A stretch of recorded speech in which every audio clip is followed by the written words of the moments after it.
ये कहानी है फ्यूचर यानी काफी आगे के टाइम की 2040 की, जहाँ पर 8 साइंटिस्ट को प्लेनेट मार्स सैयारे पर भेजा जाता है रिसर्च के लिए। और ये जमीन से भेजा गया पहला मिशन था ताकि वो पता कर सके कि यहाँ तो भी जिंदगी मुमकिन थी या हो सकती है। उन लोगों को यहाँ 6 महीने हो गए हैं और अब बस यहाँ एक ही दिन इनको रुकना है, जिसके बाद ये वापस जमीन पर जाने के लिए निकलेंगे। अब यहाँ रोवर यानी मार्स की गाड़ी में विंसेंट नामी साइंटिस्ट और उसके साथी बैठी थी जो अपनी एक बायोलॉजिस्ट को लेने जा रही थी। पर तभी यहाँ काफी बड़ा रेत का तूफान आ जाता है, पर ये लोग घबराते नहीं क्योंकि रोवर को इसीलिए बनाया होता है ताकि इस तरह के तूफान से निमट सके। और ये लोग फिर भी तूफान से निकलकर अपने बायोलॉजिस्ट के पास आ जाते हैं जो इस वक्त मिट्टी के सैंपल लेकर उन्हें चेक कर रही थी, पर उसे कुछ नहीं मिलता। वो काफी गुस्से में थी कि हमें यहाँ रिसर्च करते 6 महीने हो गए हैं, इतनी मेहनत कर रहे हैं पर अभी तक हमें कुछ नहीं मिला। तो इन सब के पास मेन बेस स्टेशन से मैसेज आता है, जो स्टेशन मार्स के चारों तरफ बनाया गया था। मैसेज था कि आप सबको लेने हम कुछ ही देर में स्पेसशिप भेज रहे हैं, तो सब लोग तैयारी कर लें। पर यहाँ एक साइंटिस्ट जिसका नाम मार्को था वो अपने कैप्टन को कहते हैं कि मैं बाहर जाना चाहता हूँ, जिस पर कैप्टन का कहना था कि अब क्यों जाना है बाहर, हमें लेने आ रहे हैं और वैसे भी मिशन तो बंद कर दिया है जब कुछ मिला ही नहीं यहाँ पर। जिस पर मार्को कहता है कि मैंने मार्स की एक जगह साइट 9 पर एक डिवाइस लगाई थी जो काम नहीं कर रही, तो मैं उसे ठीक करने जाना चाहता हूँ। ये सुनकर कैप्टन को काफी हैरानी हुई कि अब इसने डिवाइस ठीक करके क्या करना है, लेकिन वो फिर भी मान गई। कहते हैं कि ठीक है चले जाओ, पर अकेले नहीं अपने साथी को साथ लेकर जाओ, और हाँ रात होने से पहले वापस भी आ जाना। अब ये लोग यहाँ से निकलने ही वाले थे कि तभी यहाँ विंसेंट, उसके साथी और बायोलॉजिस्ट भी आ जाते हैं। ये तीनों उनसे बात करने की कोशिश करते हैं, जहाँ मार्को का कहना था कि अभी देर हो रही है, मैं जल्दी में हूँ, मुझे डिवाइस ठीक करने जानी है कैसे भी करके। जिस बात से बायोलॉजिस्ट को काफी हैरानी हुई कि मार्को सिर्फ एक डिवाइस ठीक करने के लिए इतनी जल्दी में है। उसे शक हुआ, इसलिए वो मार्को का कंप्यूटर चेक करती है और जो चीज उसने देखी वो काफी हैरान कन थी, जो वो बाकियों को भी दिखाती है। असल में मार्को को साइट 9 मार्स की उस सतह पर लाइफ फॉर्म मिली थी, यानी कुछ ऐसे जानदार सैंपल जिससे पता चला कि यहाँ जिंदगी मुमकिन हो सकती है। जो देखकर सारे ही काफी हैरान रह गए कि मार्को डिवाइस को ठीक करने वाला बहाना बनाकर गया है। उसने हम लोगों को ये बात क्यों नहीं बताई। फिर थोड़ी और बातचीत करने पर ये अंदाजा लगा लेते हैं कि असल में वो इस खोज का सारा क्रेडिट खुद लेना चाहता है, जब भी तो इतनी जल्दी में लिया वहाँ। अब ये जानकर कैप्टन मार्को के रोवर में कॉल करता है, जहाँ पर मार्को का साथी फोन उठाता है क्योंकि वो अंदर था जबकि मार्को बाहर, क्योंकि वो अभी भी वहाँ साइड पर टेस्टिंग कर रहा था। वो मिट्टी लेता है जिसको टेस्ट करने पर सच में ऐसे सैंपल उसके हाथ लग गए थे जिससे यहाँ जिंदगी मुमकिन हो सकती थी। और अपने ये कामयाबी देखकर मार्को काफी खुश हो जाता है। वो ये बात अपने साथी को बताने ही वाला था कि तभी वो जगह जहाँ मार्को खड़ा था वो जमीन नीचे धंस जाती है और वो एक काफी बड़े होल में जाके गिरता है, जो इन लोगों ने ये ड्रिलिंग खुदाई करके बनाया था। ये देख उसका साथी काफी घबरा गया, जल्दी से उतरकर बाहर आता है। फौरन उसने अपने बेस पर भी इस बारे में बता दिया था। जहाँ थोड़ी देर के बाद कैप्टन अपनी एक साथी के साथ आ जाती है जो डॉक्टर थी, और क्योंकि वो मार्को की काफी अच्छी दोस्त थी इसीलिए उसके साथी पर गुस्सा करती है कि तुमने उसे गिरने से बचाने के लिए कुछ क्यों नहीं किया, और कैप्टन को कहती है कि वे जल्द से जल्द नीचे जाना चाहिए ताकि मार्को को बचा सके। जिस पर कैप्टन का कहना था कि ये होल काफी गहरा है और मेरा नहीं ख्याल कि इतनी ऊंचाई से गिरने पर मार्को बचा होगा, और हमारे पास नीचे जाने का कोई इंतजाम भी नहीं। हम पहले अपनी बेस पर जाएंगे, वहाँ से मेन स्टेशन पर राब्ता करके फिर यहाँ वापस आएंगे, जिसके बाद हॉल में भी चले जाएंगे मार्को को बचाने के लिए। इस पर वो डॉक्टर कहती है कि आप दोनों चले जाओ बेस पर, मैं यही रुकूंगी क्योंकि मुझे लगता है जब तक हम वापस आएंगे देर हो जाएगी और मैं खुद ही किसी तरह कोशिश करती हूँ नीचे जाने की। अब कैप्टन उसकी बात मान गई, इसलिए वो और मार्को का साथी बेस पर वापस आ जाते हैं। इस बारे में पहले यहाँ के लोगों को और फिर स्टेशन पर भी बता देते हैं। तब स्टेशन वाले कहते हैं कि आप अपने टूल्स औजार वगैरह लेकर जाए वहाँ और मार्को को ढूंढने की कोशिश करें। अगर वो जिंदा मिल गया तो ठीक है, अच्छी बात है, पर अगर उसकी मौत हो गई हुई तो लाश को भी ले आना। जिसके बाद हम मार्को की ये लाइफ फॉर्म वाली खोज को दुनिया के सामने ले आएंगे। अब मार्को का साथी और बायोलॉजिस्ट यही बेस पर रुक गए, जबकि कैप्टन बाकियों को लेकर उसी जगह साइट 9 के लिए निकल जाती है। उधर डॉक्टर हॉल के अंदर देखने की कोशिश करती है पर देख नहीं पाती क्योंकि वहाँ से धुएं जैसी भाप निकल रही थी, इसलिए वो वापस रोवर में आकर बैठ जाती है। पर तभी उसे बाहर से आवाजें आने लगी जैसे कोई रोवर के अंदर आने की कोशिश कर रहा है।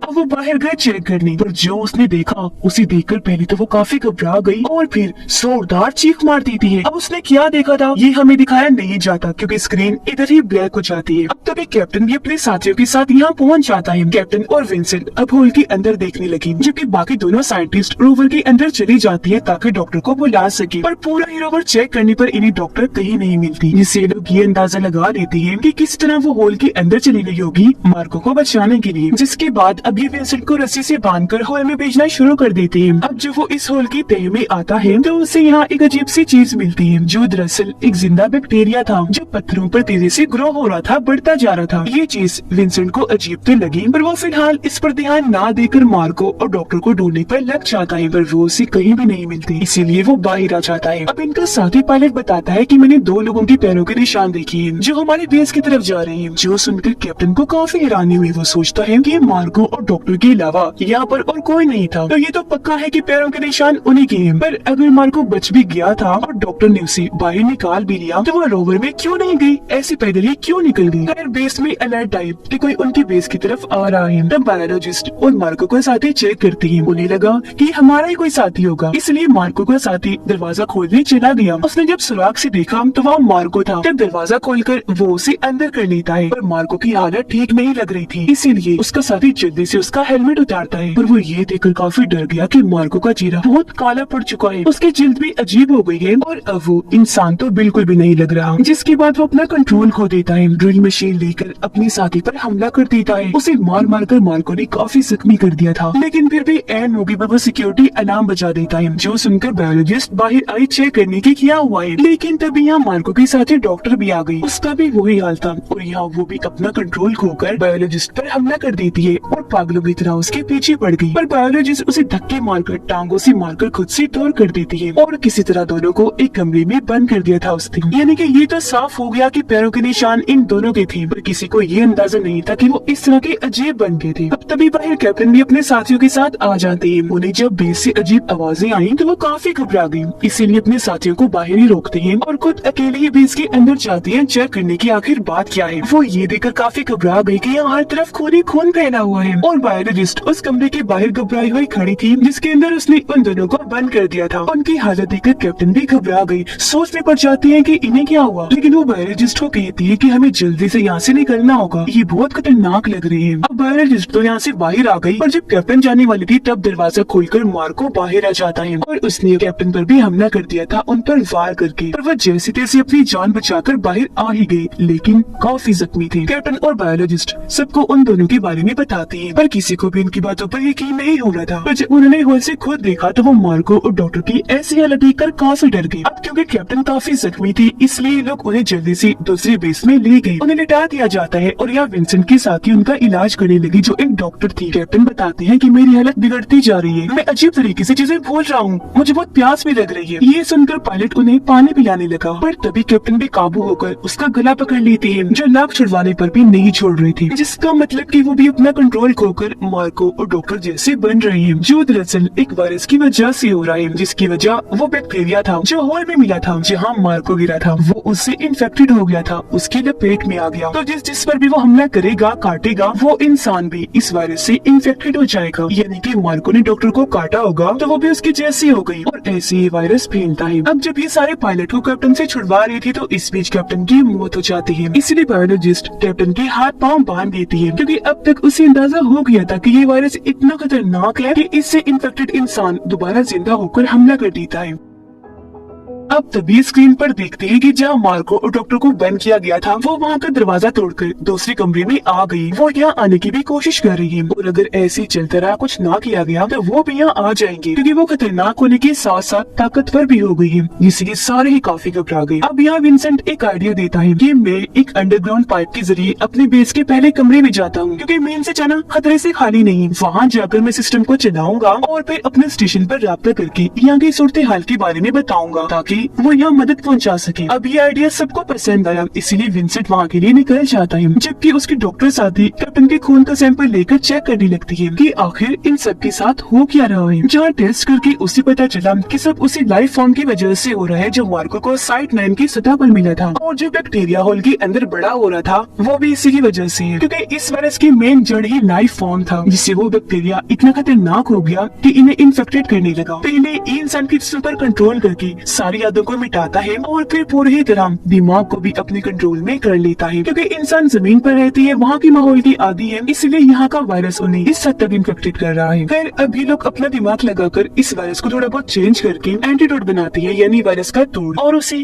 कैप्टन को लगाती है टेस्ट करने के लिए। जहाँ इन्हें पता चला कि ये काम कर रहा है, क्योंकि कैप्टन के सेल्स में जो वायरस डबल हो रहा था वो प्रोसेस अब रुक गया था, जो देखकर इन्हें अब थोड़ा सुकून का सांस आता है। उधर विंसेंट पहले कमरे में पहुंच गया था, जहाँ वो सिस्टम को ठीक करके दोबारा से चलाकर स्टेशन पर मैसेज भेजने में लग जाता है। पर तभी यहाँ लाइट्स बंद होना शुरू हो गई, जिससे सिस्टम ऑन होने से पहले ही रुक गया। ये देखकर विंसेंट बाहर जाता है ताकि गड़बड़ी को देख सके। जहाँ उसे पता चला कि मार्को का साथी, जिस पर अंदर आते ही मार्को ने ड्रिल मशीन से हमला कर दिया था, वो भी इस वायरस से इन्फेक्टेड हो गया है और अपना कंट्रोल खोकर वो मेन सिस्टम में छेड़छाड़ कर रहा था। वो जैसे विंसेंट को देखता है उसकी तरफ भागने लगा। तब ये देखकर मार्को और डॉक्टर भी उसी तरफ आने लगे। अब विंसेंट की जान को खतरे में देखकर उसके साथी आवाज कर देती है, जिससे वो दोबारा उनके दरवाजे के पास ही आ गई। जो देखकर बायोलॉजिस्ट होल से उन पर इस एंटीडोट का स्प्रे कर देती है, जिससे वो लोग कमजोर होकर नीचे गिर जाते हैं। और तब तक विंसेंट भी पाइप के जरिए इसी कमरे में वापस आ जाता है, जिसके पीछे पीछे मार्को का इन्फेक्टेड साथी भी आ गया। अब यह बायोलॉजिस्ट उन सबकी जान बचाने के लिए मार्को के साथी का ध्यान अपनी तरफ करके उन सबको बाहर जाने का कहती है। अब पायलट साथी गेट पर था, इसलिए उसे लग रहा था कि बायोलॉजिस्ट अंदर इसलिए रुक गई है क्योंकि अब वो भी इन्फेक्टेड हो चुकी है। इसलिए वो विंसेंट और उसके साथी को बाहर निकालकर बायोलॉजिस्ट को मार के साथी के साथ ही अंदर बंद कर देता है, जो इन्फेक्टेड था, जिससे वो बेचारी वही उसके साथ ही फंस गई। और अभी तीनों उस कमरे से बाहर भागने लगते हैं, जहाँ पर इन्फेक्टेड मार्को विंसेंट के साथी पर हमला करके उसे जख्मी कर देता है। तब ये लोग उसे जख्मी हालत में ही लेकर रोवर में आ गई और यहाँ विंसेंट अपने साथी को इंजेक्शन लगाता है ताकि उसे कुछ हो ना। अब इन लोगों को याद आता है कि इस रोवर में पावर एनर्जी कम है, पर साइड लाइन पर खड़े एक रोवर में बहुत सारे पावर है, तो ये सब अब उसकी तरफ ही जाने लगे। इस बीच उन्होंने ये भी नोटिस कर लिया कि हमारे इन्फेक्टेड साथी भी अब हमारा पीछा कर रहे हैं, यानी कि जो इन्होंने एंटीडोट बनाया था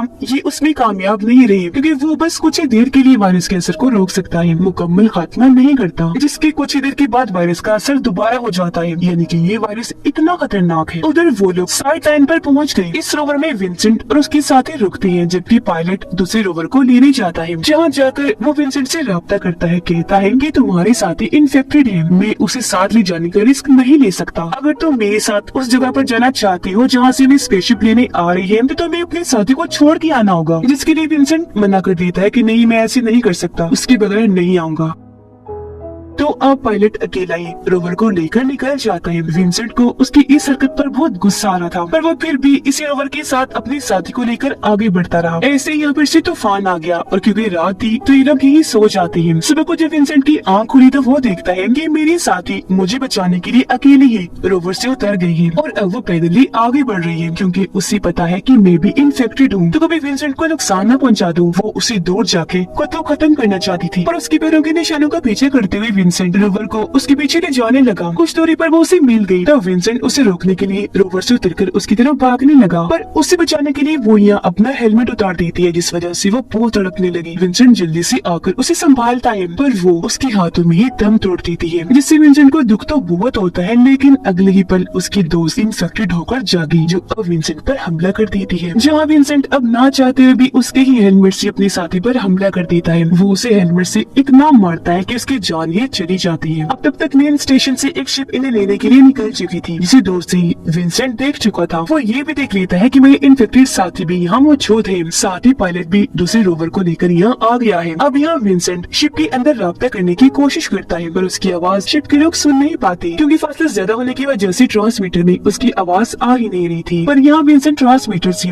शिप के अंदर की आवाजें सुन पा रहा था। वहाँ पर दो लोग थे। शिप को आता हुआ देखकर वो तीनों इन्फेक्टेड साथी उस तरफ बढ़ने लगे। शिप के लोग भी दरवाजा खोल देते हैं, ये समझकर कि ये लोग बचे हुए हैं, जिंदा हैं, और वो इन्फेक्टेड लोग उन पर हमला कर देते हैं, जिससे विंसेंट अब शिप वाले लोगों की बस चीखों की आवाजें ही सुन पाता है। ये जब पास गया तो देखता है कि शिप के दोनों लोग मारे गए हैं और वहाँ उनकी लाशें पड़ी है। अब विंसेंट को यहाँ मार्को भी दिखाई दिया, और क्योंकि सबसे पहले वो इस वायरस की लपेट में आया था, तो उसकी हालत तो बहुत ही खराब थी, क्योंकि अब उसके जिस्म पर बस हड्डियां ही नजर आ रही थी। फिर अब विंसेंट उस शिप में चढ़ जाता है। पायलट केबिन में जब वो आया तो देखता है कि यहाँ पायलट पहले पहले से ही मौजूद है, पर वो अब इन्फेक्टेड हो चुका है। विंसेंट उसे देखकर कहता है कि तुम नहीं जा रही मेरे साथ, क्योंकि हम इस वायरस को अपनी दुनिया में जमीन पर नहीं ले जा सकते। जैसे मेरे साथी नहीं जा सकती थी, तुम भी अब नहीं जा रही। जिस पर पायलट कहता है कि नहीं, मैं जाऊंगा, क्योंकि जमीन पर जाकर हम इसका इलाज ढूंढ लेंगे। लेकिन फिर भी विंसेंट उसे रोकने लगा और ऐसे दोनों की हाथापाई होने लगती है, जिस लड़ाई में पायलट विंसेंट पर चाकू से हमला कर देता है और वो वहाँ पर बेहोश हो गया। अब पायलट फिर स्पेसशिप को स्टार्ट करके जमीन की तरफ ले जाने लगा। अब इतनी ही देर में विंसेंट को होश आ गई। वो पीछे से आकर उसे रोकने की कोशिश करने लगा। वो उसे अपने हेलमेट वाले सर से मार मार कर जख्मी कर देता है, जिसके बाद दरवाजा खोलकर उसे बाहर आसमान में फेंक देता है। लेकिन अब यहाँ इस शिप में बस कुछ ही मिनट्स का पेट्रोल बचा था, जिसके बाद विंसेंट यहाँ मेन स्टेशन पर मैसेज भेजने लगता है कि बड़े अफसोस के साथ कहना पड़ रहा है कि हमारी पूरी टीम मर चुकी है, एक ऐसी वायरस की वजह से जो यहाँ लाइफ फॉर्म से लगा और फिर ऐसे सब में फैलता गया। आगे वो बताता है कि इस शिप में भी बस कुछ ही मिनट्स का पेट्रोल बचा है, पर खाना बहुत है। मैं तब तक इंतजार कर सकता हूँ जब तक आप मुझे बचाने नहीं आ जाती, पर मैं ऐसा नहीं चाहता कि मैं बचूं, आप लोग मुझे बचाने आए, क्योंकि मुझे लगता है कि अब ये वायरस मेरे अंदर भी आ चुका है और हम इसका एंटीडोट बनाने में भी नाकाम रहे, क्योंकि वो सिर्फ कुछ ही देर के लिए काम करता है। अब मैं मरना चाहता हूँ ताकि जमीन पर आकर मेरी वजह से ये वायरस फैल ना जाए। मैं सबके लिए खतरा नहीं बन सकता, क्योंकि कुछ नहीं कहा जा सकता कि इसका कोई इलाज भी हो सकता है या नहीं। तो प्लीज मेरा मशवरा ये है कि आप लोग मुझे बचाने ना आए। और अब वो अकेला ही इस शिप में अपनी मौत का इंतजार करने लगा, अकेला ही बैठकर अपनी जिंदगी के और यहाँ पर गुजारे हुए पलों को याद करने लगा। सबकी मौत पर और अब उसके साथ जो होना था,